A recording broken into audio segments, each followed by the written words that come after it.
Bismillahirrahmanirrahim. Hai, halo, hai. Students, ketemu lagi. Apa kabar? Mudah-mudahan baik-baik saja.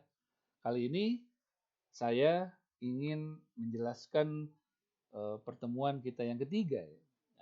Topik kali ini yaitu Airlines Business dan Operation. Seperti yang Anda lihat di rencana pembelajaran semester Manajemen Industri Perjalanan Wisata, Anda akan belajar topik utama yang pertama, yaitu Airlines Business and Operation. Oke, mudah-mudahan saya bisa menyelesaikannya dalam waktu kurang lebih 10 menit karena teorinya video yang lebih dari 10 menit itu membosankan. Tapi apa boleh buat karena ini adalah pembelajaran yang perlu Anda pahami, jadi mungkin bisa jadi agak panjang, takutnya lebih dari 20 menit. Tapi saya usahakan tidak lebih dari 20 menit. Baik, apa saja kontennya? Oh ya, bagi Anda yang hanya mendengarkan di Spotify atau voice memo saya, ya sebaiknya Anda membuka PowerPoint-nya ya. Bagi Anda yang melihat di YouTube, Anda bisa sambil melihat gambarnya. Oke, saya ingin nanti menjelaskan mengenai airlines industry, lalu ada sedikit mengenai airlines operating cost, dan bicara tentang IATA dan airlines partnership. Yang ketiga, sedikit tentang airlines personel dan CRS atau GDS, sistem reservasi di airlines. Spesifik untuk CRS GDS akan kita pelajari lagi minggu depan. Lebih detail dan sampai Anda akan melakukan simulasi. Oke, ini learning outcome-nya setelah Anda melihat video ini, setelah Anda belajar topik ini, Anda akan tahu ruang lingkup airlines industry seperti apa, kebutuhan biaya dan profit yang mereka kejar, ada disebut dengan maskapai ada disebut dengan asosiasi yaitu IATA dan aliansi partnership itu kenapa, personal airlines perlu diketahui oleh orang-orang pariwisata khususnya anak-anak pemasaran pariwisata dan perjalanan karena harus bisa membedakan antara ini apakah ini personal airlines atau bukan. Dan ini kadang-kadang sesuatu yang memang berbeda dan harus diketahui oleh orang pariwisata. Terakhir, pendahuluan mengenai apa itu sistem reservasi dan akan kita lebih bahas lagi di minggu depan. Sekarang saya ingin jelaskan dulu apa yang dimaksud dengan airlines. Apa sih airlines? Kalau di kelas fisik, kita biasanya join a group nih. Lalu Anda tulis ya dan tidak. Apa yang termasuk airlines, apa yang tidak. Dari situ Anda akan terpancing interaktif belajar mandiri, lalu akan kita bahas seperti apa airlines yang sesungguhnya, seperti apa yang bukan airlines. Oke, secara umum kita bisa lihat di sini airlines itu secara umum menyediakan air transport services. Itu poin penting. Airlines bukan menyediakan land transport. Airlines bukan menyediakan sea transport, tetapi airlines menyediakan air transport. That's the most important thing. Yang melayani dua, penumpang atau barang. Itu poin penting. Jadi airlines itu melayani penumpang dan barang. Bukan hanya penumpang, hati-hati, tapi juga barang. Dengan izin khusus. Yang kedua, airlines membeli atau menyewa aircraft dengan melakukan partnership atau alien. Nah, kita akan bahas nanti di poin ketiga. Di subbagian ketiga dengan lembaga atau jadi airlines belum tentu punya semua itu. Airlines bisa saja menyewa, bisa saja hanya memiliki satu, tergantung izin yang perlu dikeluarkan. Yang ketiga di poin ini, slide ini, airlines terdiri dari perusahaan yang hanya memiliki single aircraft, bisa saja hanya satu, atau full service international airlines yang beroperasi dengan ratusan armada melalui berbagai kontinen. Itu bisa satu cuman di lingkup kecil saja, itu bisa disebut airlines juga. Atau yang international flight, banyak pesawatnya. Dan airlines ada yang disebut memiliki jadwal penerbangan tetap dan charter flight. Oke. Saya ingin sedikit membahas mengenai bidang bisnis airlines. Bidang bisnis airlines itu termasuk transportasi manusia dan penumpang, manusia atau penumpang melalui udara dan kargo. Itu bisnisnya. Operasionalnya banyak, penerbangan, penjualan tiket penerbangan, penjualan ruang, kompartemen pesawat udara, kargo, penanganan penumpang dan bagasi. Jadi airlines operation itu so wide. Jadi kalau kita bicara bisnis, industri perjalanan, industri pariwisata secara keseluruhan, airlines adalah industri yang memiliki banyak sekali kegiatan operasional dari mulai reservasi itu sangat jelimet, bukan hanya fragmented, tetapi bisa inilah salah satu contoh industri atau perusahaan yang perlu memiliki banyak orang, koordinasi gotong royong dengan orang lain penting. Dan value-nya itu bukan hanya value yang diberikan oleh airlines itu sendiri, tetapi oleh partner-partnernya tadi. Nanti kita bicara bisnis model ya. Ada video saya nanti tentang bisnis model, mudah-mudahan saya sampaikan. Dari historinya, airlines itu udah lama sekali, dari tahun 1909, perkenalan saja oleh Deutsche Lufthansa. Oke, itu bahasa Jerman.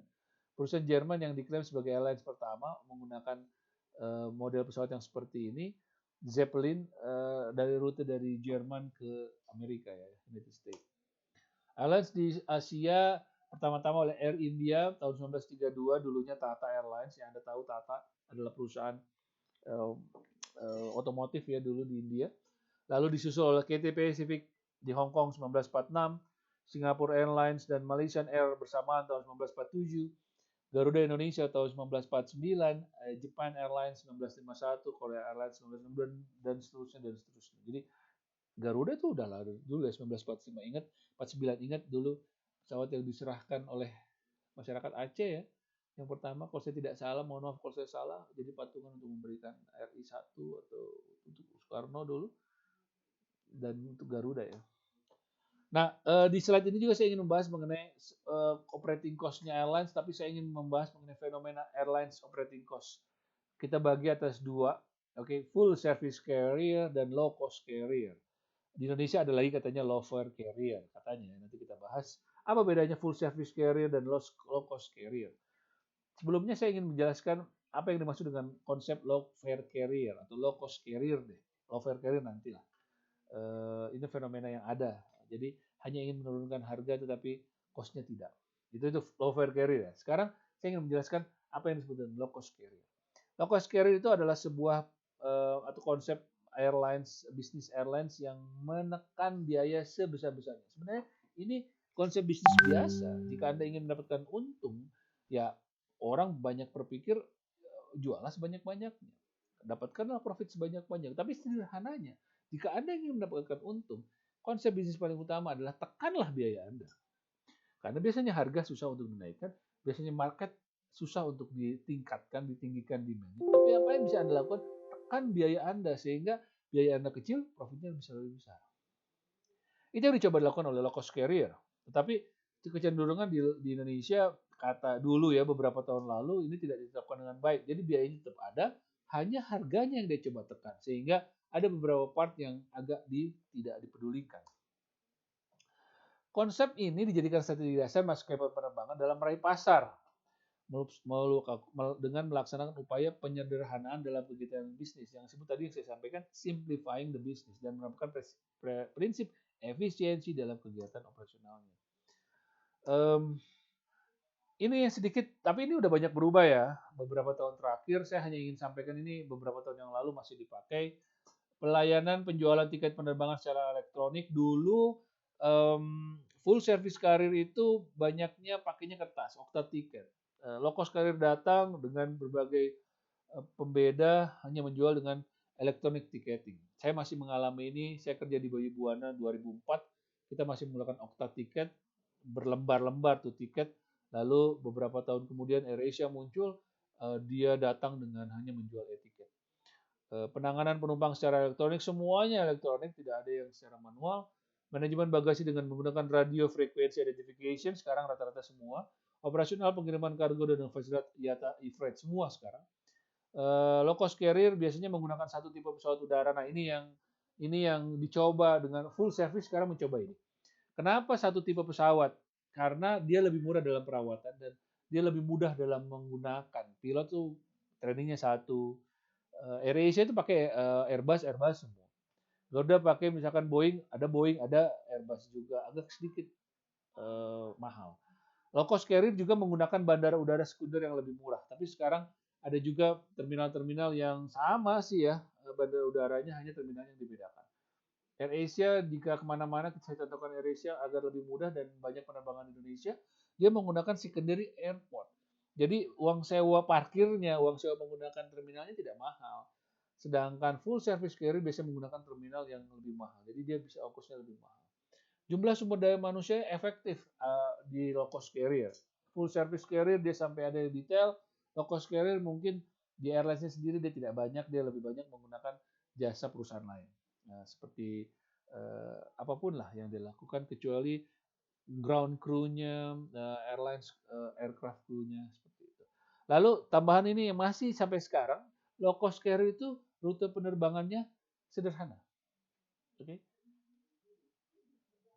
Dia tidak banyak, hanya straight or per way. Bandung Jakarta, Jakarta Singapura, Singapura Jakarta. Kalau full service carrier biasanya dia agak banyak, Jakarta, Singapura, Singapura, Hong Kong, Hong Kong ke mana, ke London dan lain sebagainya. Biasanya low cost carrier tidak menyediakan makanan dan minuman tanpa dipesan. Betul, full service carrier, tapi sekarang juga mulai memodifikasi ini, walaupun sesungguhnya full service carrier itu harusnya menyediakan makanan sesuai dengan waktunya. Jika penerbangan pagi dapat sarapan, jika penerbangan siang dapat makan siang dan malam sebagainya, dapat minuman dan lain sebagainya. Low cost carrier tidak, kecuali Anda memilih di website pada saat reservasi dan Anda harus bayar, kemudian yang Anda akan dapatkan di penerbangan nanti. Jika tidak, Anda tidak mendapatkan apa. Bahkan air pun Anda harus membeli. Bercandanya kalau di kelas, saya punya job tapi mungkin tidak terlalu efektif di online. Bahkan dulu bercandanya kalau low cost carrier bernapasnya pakai voucher 100 kali bernapas. That's kidding. Di sini juga di slide ini saya ingin jelaskan domestic flight route. Jadi domestic itu lebih detail, lebih hanya dalam negeri. AirAsia di sini contohnya Surabaya Denpasar, Semarang, ujung pandang. Oh, ini salah satunya internasional juga ya, karena ini salah satu contoh freedom of the air. Salah satunya Anda harus kembali ya, kalau aturan-aturan IATA itu Anda harus kembali ke kota atau negara asal sebelum Anda terbang. Tidak mengikuti freedom of the air karena ini diatur sendiri oleh IATA. Ini international flight route, saya rasa ini dari mana ini? Sama AirAsia juga. Kalau Garuda biasanya home base-nya adalah Jakarta. Kalau Australian atau Qantas itu home base-nya dari Australia. Singapore Airlines home base-nya di Singapura. Flight type saya sudah jelaskan, tapi saya jelaskan kali ini karena ini fokus untuk ini. Direct flight tanpa mengganti pesawat, jadi satu nomor penerbangan tanpa mengganti pesawat, tapi bisa jadi dia berhenti. Direct flight contohnya Jakarta, Kuala Lumpur, Hong Kong pakai MH atau MH123. Menggunakan pesawat yang sama sampai ke Hong Kong, tapi pesawat ini berhenti di Kuala Lumpur transit. Tapi saya belinya direct flight dari Jakarta ke Hong Kong. Saya beli direct flight, dia berhenti di Kuala Lumpur, ambil penumpang, lalu berangkat lagi dengan pesawat yang sama. Biasanya tidak perlu turun, atau harus turun hanya untuk membersihkan. Tapi kebanyakan tidak. Yang kedua non-stop flight, one flight number non-stop. Kalau ini jelas, satu flight number MH1543 misalkan dari Jakarta, dari nggak mungkin kalau dari Jakarta. GA 543 dari Jakarta ke Hong Kong, tidak berhenti dimanapun, tidak transit dimanapun, satu flight number langsung ke Hong Kong directly 4-5 jam. Yang ketiga connecting flight, dari Jakarta ke Kuala Lumpur nya pakai GA122 misalkan, lalu berhenti di Kuala Lumpur, pindah gate atau pindah pesawat, naik lagi pakai AirAsia, nomor penerbangan berbeda sampai ke Hong Kong. Jadi dia connecting flight, Anda harus ganti pesawat dan lain sebagainya. Transit flight keluar dari bandara, transit artinya Anda bisa keluar dari bandara atau di dalam bandara. Arrival unknown, ini kalau di sistem GDS nanti namanya ARUM, dia melanjutkan perjalanan dengan menggunakan moda transportasi lain. Misalkan Jakarta, Kuala Lumpur, lalu beli lagi pesawat dari Singapura, Jakarta. Nah, pertanyaan biasa di sistem dari Kuala Lumpur ke Singapura ini bagaimana? Kita kasih tahu ARUM. Dia melakukan perjalanan dengan tanpa menggunakan pesawat, menggunakan moda transportasi lain. Biasanya sistem perlu itu, karena kalau enggak ini dikatakan error. Kenapa nih ada satu segmen yang tidak dapat? Kita belajar itu nanti di Saber ya, nggak usah pusing dulu. Oke, di sistem kalau ada waktu. Saya ingin jelaskan di slide ini adalah kegunaan airlines partnership atau alliances. Seperti tadi yang saya jelaskan di awal-awal, ini salah satu bisnis yang memerlukan orang lain. Sangat butuh bekerja sama dengan orang lain. Collaborate, coordinate.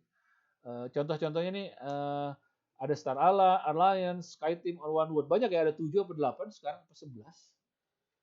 Tapi yang paling terkenal memang ini ya, Star Alliance, SkyTeam, dan OneWorld. Contohnya SkyTeam ini ya Aerofold dan lain sebagainya. Garuda Indonesia dulu Garuda Indonesia sama tuh dengan Singapura. Kalau nggak salah Star dulu ya. Saya nanti perlu cari tahu lagi. Mohon maaf kalau salah. Ya, tapi karena dia persaingan kuat nih di Asia, jadi dia pindah. Kalau saya tidak salah Garuda pindah ke SkyTeam dan dari situ dia keputusan yang tepat. Apa sih gunanya Alliansis? Alliansis sederhananya saya sampaikan bahwa ini kerjasama antara setiap airlines dengan airlines lain. Kegunaannya banyak. Pertama nih virtual merger untuk mengatasi restriction dari government. Kita tidak punya izin. Kita kerjasama dengan Malaysian Air untuk melewati Kuala Lumpur untuk mengambil penerbangan. Bisa saja. Ya.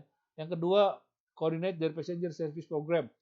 Kalau satu aliansi, misalkan SkyTeam, customer Garuda, Garuda Frequent Flyer, itu bisa menggunakan juga lounge dari Air France jika Anda ada di Paris. Jadi ini ada kerjasama. Anda adalah GFF, Garuda Frequent Flyer, Anda mau pakai lounge-nya Air France di Prancis itu bisa. Ada juga offer spesial interline ticket dan often engage in extensive code sharing. Jadi penerbangan ke mana ke Amerika, Garuda nggak punya penerbangannya, tapi bisa pakai harga Garuda, asal nanti dari mana ke mananya pakai pesawat lain. Dalam satu SkyTeam. Biasanya ditulisan, this is SkyTeam flight. Jadi ini adalah penerbangan SkyTeam, pakai code sharing. Biasanya code sharing itu kode penerbangannya 4. Beli harga tiket Garuda pakai penerbangan misalkan pakai KLM atau yang lain sebagainya. Oke. Ini juga penting juga efisiensi untuk combined facility. Jadi sudah disewa nih oleh Garuda tidak terlalu terpakai nih. Ada MHub atau ada Vietnam Air buka penerbangan ke Jakarta dan dia kerjasama dengan Garuda menggunakan terminalnya Garuda sehingga lebih murah. Combined IT otomatis, jadi sistemnya bisa sama-sama pakai, bisa saling kerjasama. Beli airplanes ini penting banget nih kalau Anda pengelola airlines nanti. Contohnya gini, jika Anda pengelola Garuda, Anda owner of Garuda, lalu atau manajer pembelian pesawat, Anda datang ke Boeing atau ke Airbus, hanya ingin beli 10 pesawat, dapat harganya satu atau 10, mungkin diskon juga sedikit.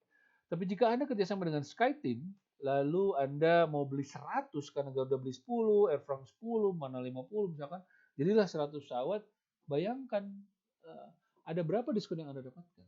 Karena Anda mau beli, yang beli SkyTeam. Boeing atau Airbus bisa ngasih diskon lebih banyak. Karena bukan hanya beli 1 atau 2. Bukan hanya itu, dan lain-lain, banyak sekali. Intinya adalah bagaimana membuat airlines ini lebih efektif dan efisien. Dan bisa membuat differentiation, value yang lebih ketimbang hanya single fighter airlines melawan airlines lain atau single fighter airlines melawan alliances. Ini banyak dipelajari di marketing, strategic marketing atau strategic manajemen strategik ya. Ini salah satu dari pola bagaimana kita bekerja sama dengan external environment dari perusahaan Anda untuk mendapatkan bargaining. Sedangkan di internal banyak lagi. Ada lagi yang namanya kalau di bukan bisnis airlines, ada lagi seperti namanya franchise, itu beda lagi. Tapi ini beda, ini yang disebut dengan aliansi.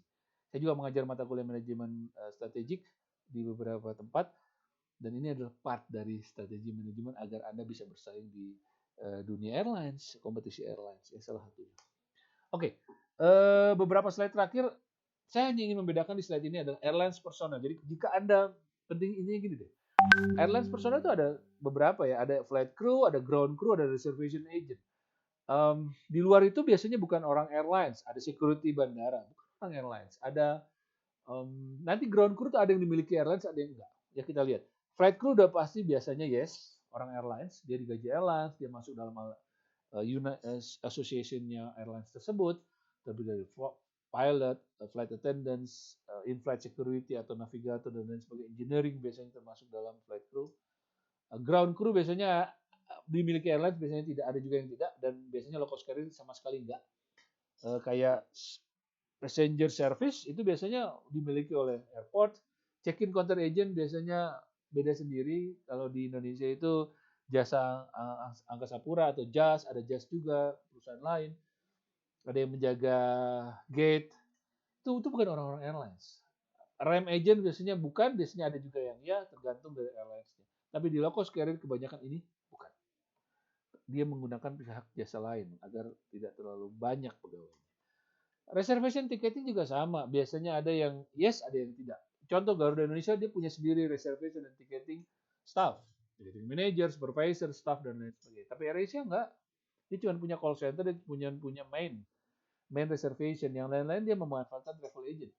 Yang lain-lain dia memanfaatkan sistem. Itu ya. Tapi intinya adalah bagaimana membuat efektif dan efisien di low cost carrier. Sebelum saya akhiri, saya ingin menjelaskan mengenai GDS, Global Distribution System. Ada CRS, Computer Reservation System, ada JDS. Kita akan pelajarin lebih lengkap minggu depan. Lebih detail dari membahas mengenai sistem reservasi penerbangan. Karena CRS itu intinya mostly dipakai oleh salah satu airline saja atau operational internal mereka. Dan GDS dipakai oleh pihak luar. Jadi internal keluarkan ke eksternal menggunakan GDS. Ada banyak. Nah, yang akan kita pelajari nanti Sabre. Dulu pernah belajar Galileo. Ada sistemnya. Di Indonesia itu banyak Galileo dan Sabre. Sabre itu dulunya dari Abacus, ya sekarang jadi Sabre. Dan sekarang ada lagi di Indonesia itu Amadeus. Ini para pendirinya ya yang saya kasih lihat sekarang. Banyak ya, 7, tapi kita akan belajar lebih detail mengenai Sabre. Sebelum saya akhiri, ada namanya sales indicator, beda harga, biasanya beda promo. Ada City, Soti, Sito, Soto, bukan makanan, tapi City itu sales inside, ticketing inside, jadi jual di dalam, ticketingnya di dalam. Orang Indonesia jual Jakarta, Kuala Lumpur, belinya di Jakarta. Sales outside, ticketed inside, jadi jual di luar tapi ambilnya di dalam negeri. Sales inside, ticketed outside, jual di dalam tapi ngambilnya di luar. Jadi pesannya di dalam untuk pemberangkatan dalam tapi ngambilnya di Kuala Lumpur. Sales outside, ticketed outside, beli penerbangan Oslo, New York Oslo tapi belinya Jakarta. That's different harga, different promotion, different service. Okay. Ini tadi contohnya different service bukan artinya tidak senyumnya beda ya, tapi maksudnya beda tambahan nilai pelayanan. Business model. Oke. Saya akan jelaskan ini di akhir pertemuan. Saya pikir ini banyak sekali nanti ada takutnya meledak ya kalau Anda bicara mengenai business model, tapi intinya adalah Garuda Indonesia apa sih value proposition-nya? Apa sih key pattern-nya? Saya refernya ini di business model conversion dari Alexander Osterwalder yang paling mendekati dari bagaimana menjelaskan apa yang dimaksud dengan business model. Ada 9 blok di sini, tapi intinya menjelaskan apa value proposition, siapa yang diajak kerjasama, siapa segmen customer-nya, siapa apa biayanya dan apa revenue-nya, apa yang didapatkan. Nanti Anda baca dan kita akan bahas nanti. Ini mostly lebih kebicara dengan strategik nanti di akhir pertemuan deh. Semester ini akan saya jelaskan lebih detail. Saya pikir itu, that is airlines operation, ruang lingkupnya. Jadi bicara tentang airlines bukan hanya jualan, tetapi bicara tentang operasional, bicara tentang bisnisnya. Next week kita akan belajar reservation, terutama GDS dan bagaimana menggunakan online travel agent. Mudah-mudahan bermanfaat. Terima kasih. Sampai ketemu di video-video selanjutnya. Bye-bye.